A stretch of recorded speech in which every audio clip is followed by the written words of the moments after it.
Welcome to Married to Movies.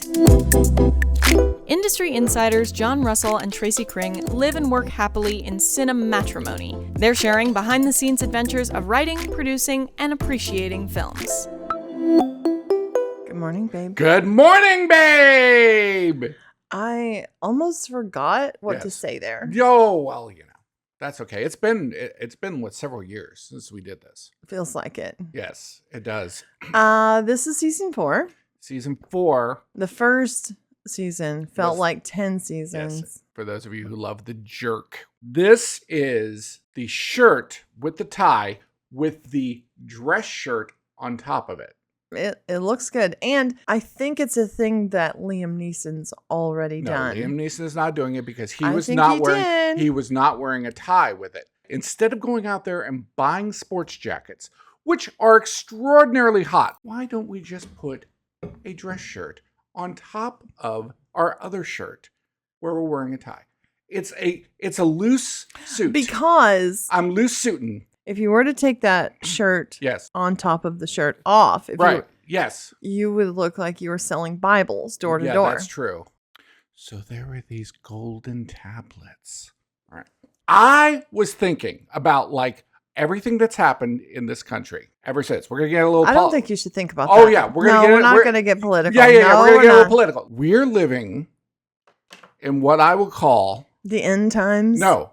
An independent film dystopia. We're not getting the full dystopia. We're not getting the coolness of Rollerball. That's why our ICE agents just look like, they went in their closet and they put together their costumes.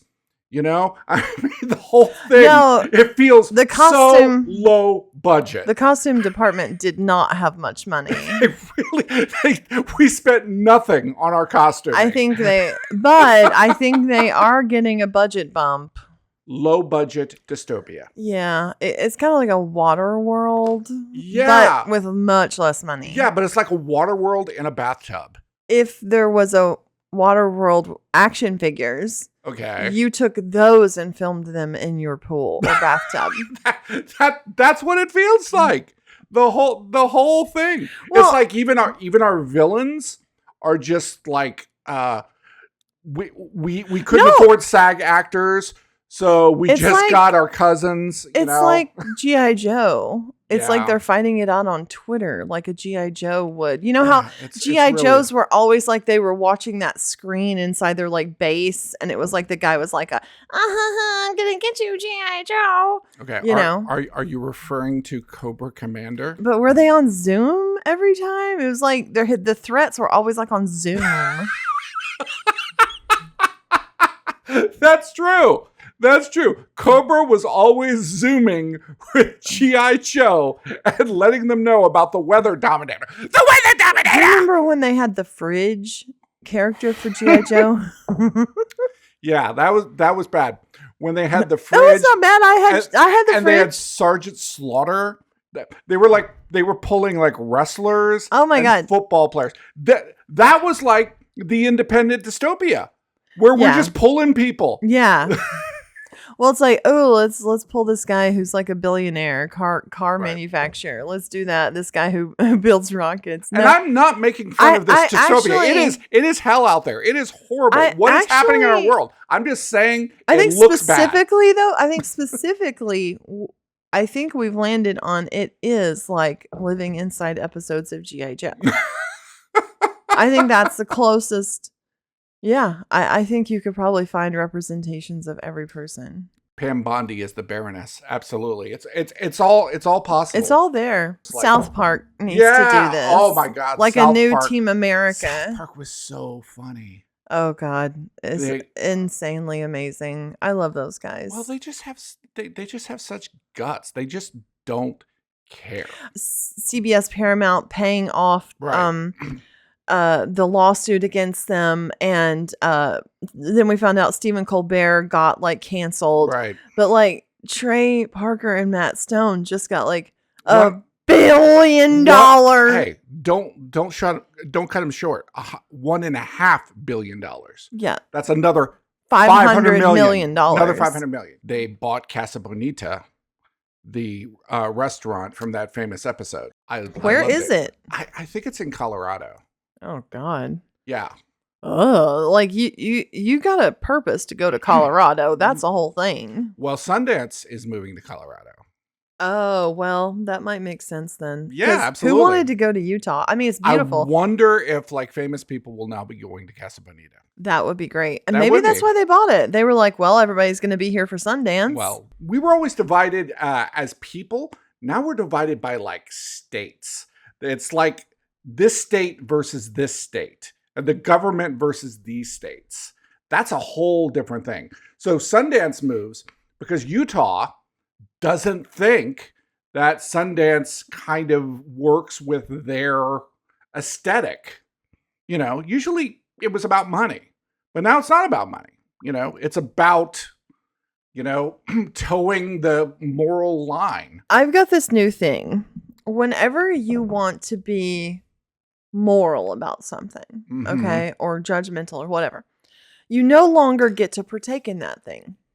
Oh, okay. Because if you do continue to partake in something that you fundamentally don't agree with, you're causing hypocrisy in your life. And hypocrisy, man, that is the worst, man. Well, it just makes you useless. You're completely useless. Everybody just starts laughing at you and ignoring you. And that's why when you find out, like, you know, that this Republican that was, you know, anti-porn, and then he owns, like, you know, all the porn in the world. Yeah. Preaching against the thing that you hate about yourself. Yeah, all of the closeted. I mean, this is the thing about, like, let's say veganism, like extreme veganism, that I appreciate. They don't have leather, you know, like they really go all the way, and it's not about creating hypocrisy in their life. So, I mean, you are free to feel however you want to about anything you want to. Absolutely. Just don't partake in things originating from that thing anymore. Just like I'm a vegan, I don't eat meat or any products made from animals. I don't wear leather shoes. Great. Yeah, but see, I also think that that's a personal thing. And my issue is that when you look at the thing that you think the world should be. Like the world should be living like the way I think, like in this case, vegan. When you project that onto other people and you say, this is the way other people should be, that's when you get fucked. Well, but you certainly shouldn't do that if you're being hypocritical. If you're a vegan who runs around with a leather bag, and you're telling other people don't eat meat products, that's a problem. Well, as soon as you tell somebody not to do something, the first thing they're going to do is like go and look at your computer history. You can absolutely like be against immigration or whatever. You can, but you don't get to eat the foods from the countries those people will come from. I think it's fair. Okay? I think that's fair, man. You don't get to eat Mexican food anymore. It's off the table. Box mac and cheese for you, baby. You want to be very rigid about your beliefs. Just don't become a hypocrite in the process. Absolutely. Why would I hate the culture that is created from the people who come from there? Well, it's so hilarious, this idea that America is white. I don't know if we've ever told this before about you and your family. Yes. Oh, and Jesus. How your father always had this joke whenever people would say, like, where are you from? With a last name like Cring. Where are you from? Right. And your dad would always say, we're German Jewish. There's not a lot of us left around. Right. He would also say we hoard everything we got and protect it with a tank. And I always thought that was funny. And that joke always got laughs. And now I realize it's anti-Semitic. It's an anti-Semitic joke. Yeah. And then I was telling that joke. And then it just dawned on me, oh my God, I am anti-Semitic with this joke. Yeah, maybe don't. No, I'm not. But I am not. This is what happened. Oh my God. Your brother, one of your brothers, did like the swab and the 23andMe thing and got entered into the FBI's database. And I'm not conspiracy theorist. We know that's happening. Yes. And found out that you're actually predominantly Scottish. We're Scottish. We're not even German, nor are we Jewish. Maybe churches love that joke. That joke, huge laughs. Huge laughs. Because you would tour churches with your whole family. I know, man. Oh my God. Yeah, but you're also speaking in like Methodist. It was Baptist churches. It was the 80s, folks. It was the 80s. You can forgive almost anything if it was the 80s. As long as you never tell that joke again. Yes. And you are sorry. Right. That you ever told it. I absolve you. We look back on the 70s and like rock stars. You're absolved. Right. Yeah. Some things just nobody cares about anymore. Like, for instance, remote work. Like, it used to be for me that everybody always wanted to be in the room with me. Right. And like, I was like, I can do this by myself and make it a lot faster and like you not have to come here. Right. But nobody believed me. And then now it's normal. Yeah. It's just a thing. It's just the way. Or like doctors, you got telehealth now. Oh yeah. Nobody gives a shit about going to a doctor anymore. What are those earrings? Those are so cool. Oh, they're just like little moonstone earrings. Oh, I just noticed them and they're so pretty. Oh, thanks. Yeah, they kind of change color. Yeah, they look great with your shirt. Oh, appreciate it. Okay, continue. I think since the end of last season, I don't know if you had finished Song of the Damned. Oh, yeah. We did a lot of revisions on it. Then we came up with the concept for Marked in Blood. And then you woke me up at like 6 a.m. and had an idea for another script, which was not, we had done 2 horror scripts back to back. And then this one was like a dark comedy. Dark comedy, which is something I've always been very intimidated by. Doing a straight comedy. We've made one straight comedy, but we didn't write it. It's kind of like a horror movie. Horror movies have to have an element that scares you, and comedies have to be funny. And they have to be funny a certain percentage of the time, and they have to be different kinds of funny. We wrote the script and that went really easily. Yeah, it was like 3 weeks. Yeah, it went like so easily.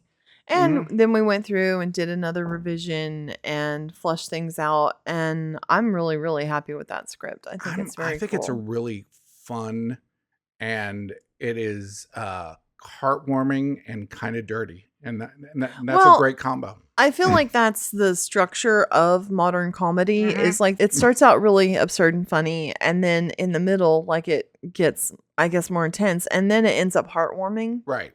The movie that I had never seen, which was Step Brothers, it's kind of like I'd seen clips from it where Adam Scott sung Sweet Child of Mine. Yeah, singing. Which is hilarious. Especially coming from a family where random singing could turn into random fighting at any moment. Oh, yeah. For sure. Oh, my God. Fucking Christmas carols would end in tears. Oh, God. It was so bad because Dad would be like, are you even trying? I watched Step Brothers, and yes, it was hilarious, but it just sold out story for joke. It was just joke. Well, I felt like the best part of it was when they were actually like enjoying each other because I was getting the most information about their characters. Right. It was very tedious at times. Yeah. It's tough, man. Like right now, Naked Gun has this. I'm looking forward to that though. I am, but everybody says it's just rapid fire, like, 1,000 jokes. Yeah, 1,000 jokes a minute. So. Well, isn't the original kind of that way? Oh, yeah. The whole thing was it's supposed to be truly, truly stupid. We just started doing this thing, and I challenged you to like start writing a script a month. Yes. And you balked.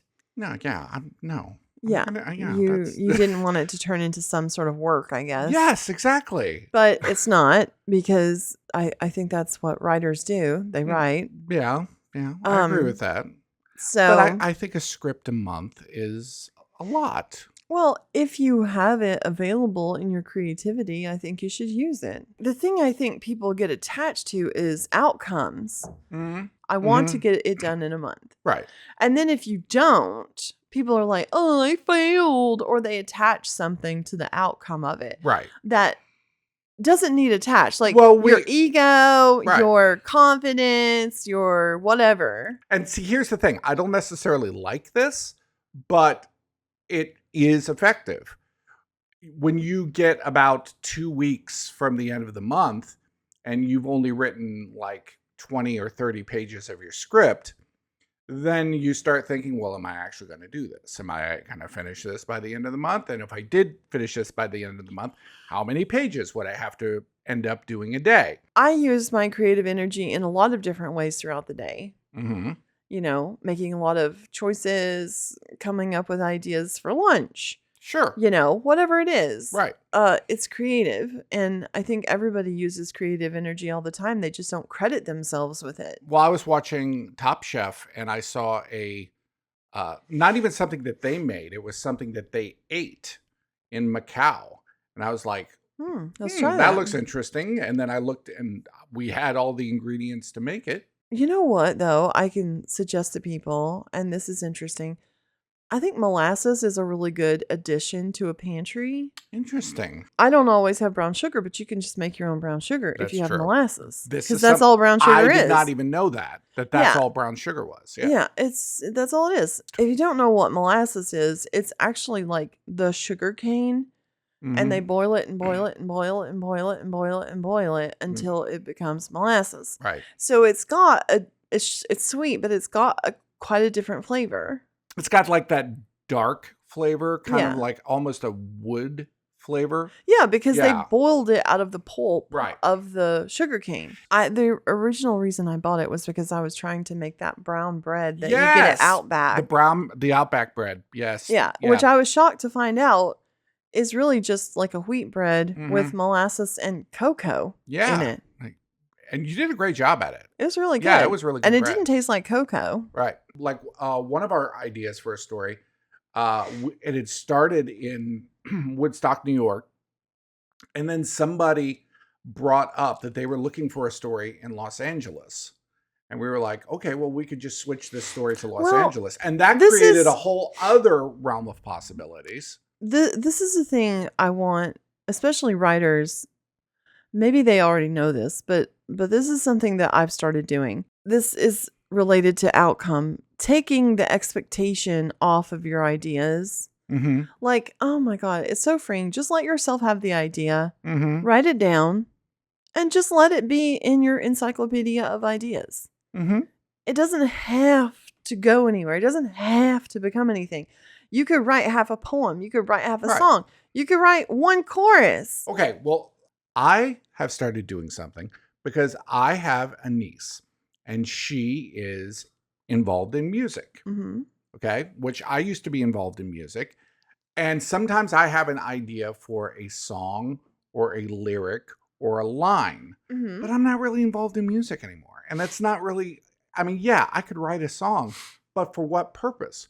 So I send her the line, the lyric, the idea, and then she says, well, it sounds like you should write that because, this is an itch that you need to scratch and you should do it.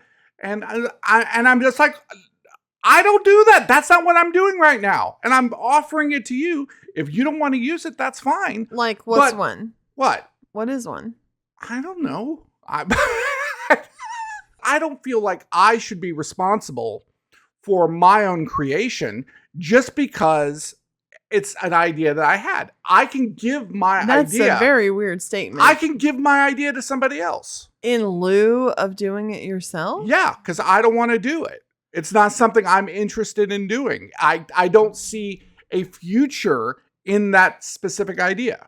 Right, because you're attached to an outcome. No, I'm not attached to an outcome. Yeah, no, you are. I'm not. No, because you think that she's got there's more likelihood that she would do something with it than you would. Yes. Yeah, because you're attaching that it has to become something. Well, okay, I'm not saying it has to become something. But you think she's the more likely candidate to make it something. I'm saying that she has a use for the idea. If I am going along and I find a scalpel on the ground, I'm going to give it to a doctor. The doctor is going to find a use for that scalpel much faster than I'm going to find a use for that scalpel. Maybe a scalpel's like molasses, and if you had one, you'd use it a lot more. Okay. Again, let me point out, maybe you'll get it. Wait a second. I am not confused at all. I just disagree with you. Do you still understand? No, you're my example. This is perfect. Do you understand that you're saying the scalpel has to be useful? Mm-hmm. So I'm going to give it to the person who I think it will use it. Has to be useful. I'm saying that the scalpel could be useful. Look, if you were in a video game and you could pick things up and you came across a scalpel, you'd pick it up. Yes. And then when a scalpel came up later in the game, you would have it. Yes, but if I came across a doctor and I had a scalpel in my bag, I would take my scalpel and give it to a doctor. And the difference is you're not just, here's a scalpel. It has to do the thing a scalpel does. Let me give it to a person who uses scalpels. That is insisting that something not just be able to exist, but it have to become something. It has to become useful. It has to become used. Mm-hmm. It has to become a song. It has to become whatever. Right. I'm suggesting it's just a bag of stuff that you have. Okay. And if your niece came to you and said, oh God, I'm having such a hard time. Like, I just can't get the chorus nailed. Like, I don't know what I'm missing. Mm-hmm. Here it is. And it's like, oh, let me just pull out this little line I thought of the other day and give it to you. Okay. I mean, because it doesn't have to be for anything other than the fact that you just created it. That's all it is. It's just a little creation. And if you were writing a script and you were like, man, this character really needs to say something super profound right here. Mm-hmm. Like they need to just have like the perfect line. You just go over to the little notepad where you're keeping all these ideas, go through them, and maybe none of them are useful, but maybe it inspires something. Well, as a screenwriter, you're always going to have ideas like, ooh, this should be a script. And then what happens is you drop the idea because you can't think of what the rest of the script will be about. Right.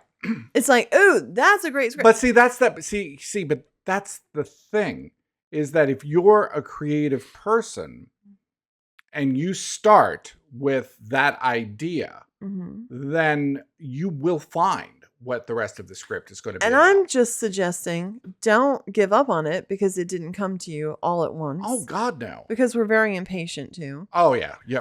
Just write it down. Write down that idea because put it somewhere. With Patchwork Hearts, when you got that opportunity from a person in LA who wanted an LA shot film, we had elements of lots of different things that had been set aside. Right. They were just interesting ideas. Oh, that's an interesting idea. Yeah. And we looked through. I could sort of see the catalog of interesting ideas. Yeah, and I could see how that would work. And said, okay, well, if we take this element and that element and this element and add 5 new elements, we have a script that comes together pretty easily, logically.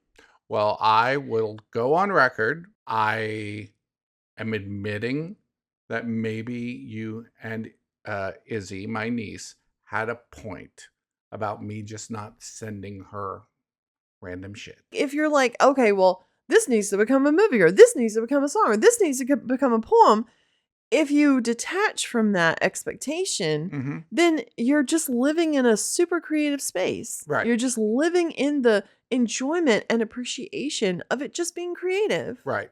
Because actually completing something is always a miracle. But it's also kind of irrelevant. Creative energy, really any generation of energy, right? It could be sexual energy, it could be whatever.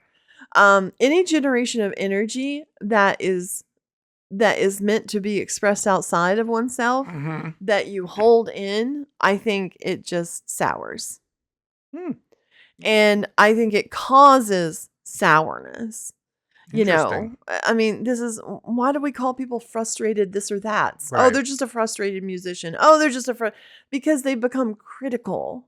But sour's not always bad because then you can make pickles. You can make pickles. You can make wine. Yes. Sure. But like, you're going to have to make something with it now. You know, I think that the frustrated artist is a stereotype for a reason. It's because you haven't expelled that energy. You know, I mean, I think we're conduit. I don't think we're meant to hold it for ourselves and pat ourselves on the back like, aren't you creative? No, I think you're supposed to express it. Speaking of expression, how does it feel being back on the show? It feels good. One of the things I really enjoy about the show is it's an opportunity to catalog our thoughts and discussions. Mm-hmm. Sometimes it just talking about a thing and talking a thing through clarifies something for you. Sure. And I don't know. I do really enjoy when people watch it and maybe comment. Yeah, when we were at that party, the 4th of July party, people would walk up and go, "Hey, I listened to your guys' show. You guys are hilarious and stuff." And I'm like, "Okay." Well, it's like, yeah, you don't know, man. I mean, there's a lot of stuff that people could be doing, and I really appreciate it. It kind of keeps you in the zeitgeist. Maybe you're not saying the most original thing, but you're saying it from yourself. On Wednesday, Mm-hmm. I was saying something to a group of women that are all doing the artist way, walking in the world. And I said something and someone said, "Oh, wow, that made a difference for me. I've never heard it said like that." Mm-hmm. But I think that's the importance to maybe being repetitive or being derivative or maybe even just repeating a thing you've heard, is that the listener, the person who's hearing it, Right. they also have to be aligned in the right moment to receive a thing.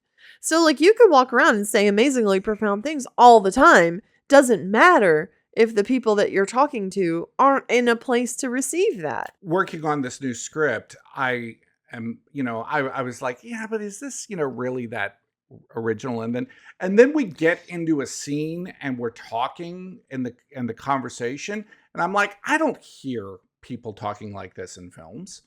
I really, there is an originality of thought that comes through the conversation. Yes. That is what the originality of because thought I is. abhor conversation about plot.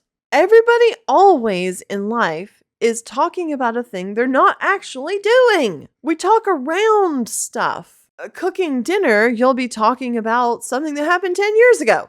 Oh, absolutely. You're not talking about chopping the fucking onions. Well, yeah, and the fact that you are also with somebody else, you're trying to find a point of connection. And as you're chopping the onions, I'm telling you a story of when I was a kid and mom came in and, chased me around, with whatever. Right.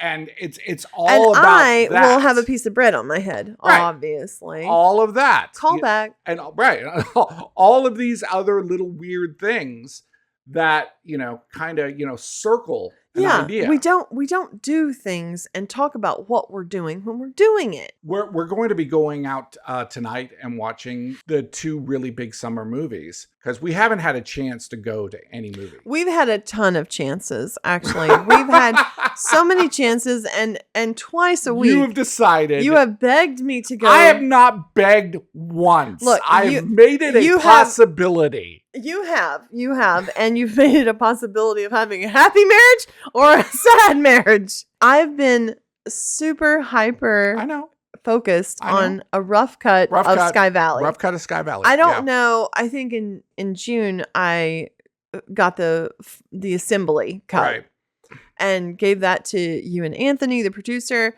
and you gave me combined 183 notes. Yeah. And I worked all of July to get the first rough cut. Right. Which I feel really good about. I felt very good about sharing it with other producers and EPs. I felt very comfortable with it because I think it's representative of what the film can be. We've had a great response so far. Yeah, well, but it interfered with our summer movie watching. Summer movie watching, which there is a bunch of movies I wanted to see. I did the math and I figured out how long the movie was. 2 hours and 44 minutes as a assembly cut.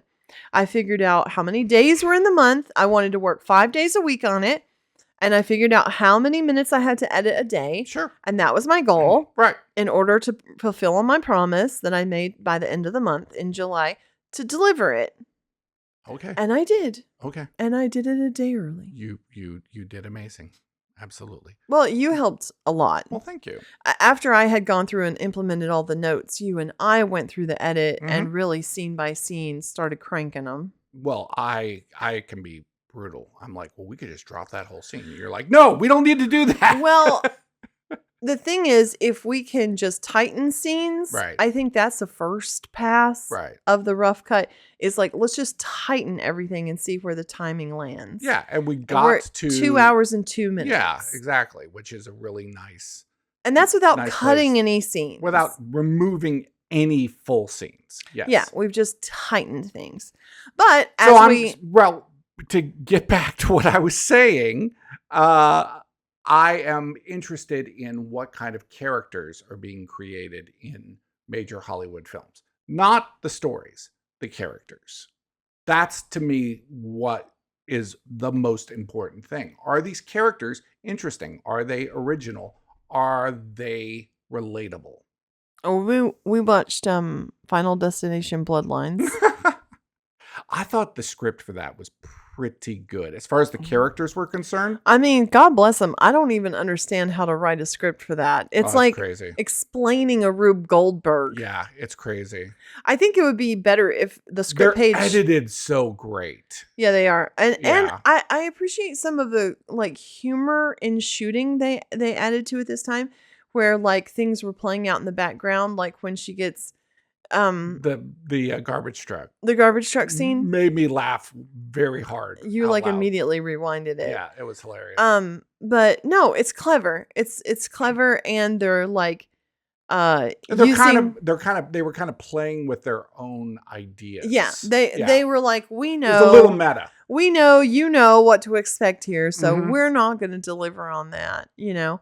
Yeah, I felt like it was very intelligent way to handle another Final Destination movie. It also kind of gave it a mythos by like reconnecting to all the other films in a way. It was a smart with script. The logs and it was very smart. Someone with a deep love and understanding of the rest of the films, I feel like was involved in making this film. Yes. The only thing that's a little weird, especially after you've lost parents when you watch a Final Destination film, is sort of the way that, all my family died, whatever, But I feel like that's how you are. No, it's not true. I ask you sometimes, like, are you sad that your mom's dead? And you're like, no. First of all, I did not say no. Not really. No, that's not true. All right. Are you sad? Oh, okay. Are you sad that your mom's dead? I'm sad that this podcast is over, Tracy. That's what makes me sad. Episode 1. Are you sad that your mom's dead? Shut up. It's hard not to get romantic about movies. Thanks for listening to Married to Movies.